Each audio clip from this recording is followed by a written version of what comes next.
हम करेंगे हर मजलूम की हिमायत।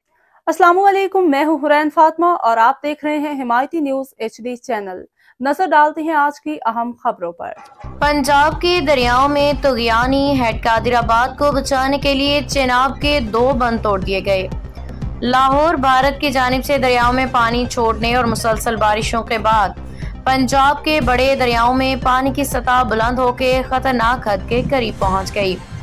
भारतीय हाई कमीशन की जानिब से पाकिस्तान को सैलाब से मुतालिक फराहम की गई नई मालूमात की बिना पे इंडस वाटर कमीशन ने दरियाए चिनाब और रावी के मुख्तलिफ मकामात में फ्लड अलर्ट जारी कर दिए।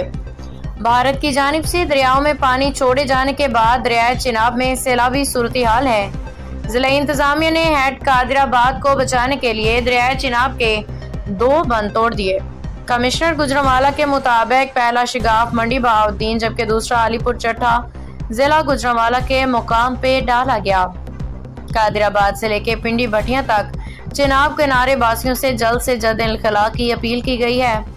NOC के मुताबिक सतलुज में गंडा सिंह वाला पे 2.45 लाख क्यूसिक का इंतहाई ऊंचे दर्जे का सैलाबी रेला बरकरार है, जबकि सतलुज में हेड सुलेमान की पे 1,355 क्यूसिक का सैलाबी रेला बरकरार है।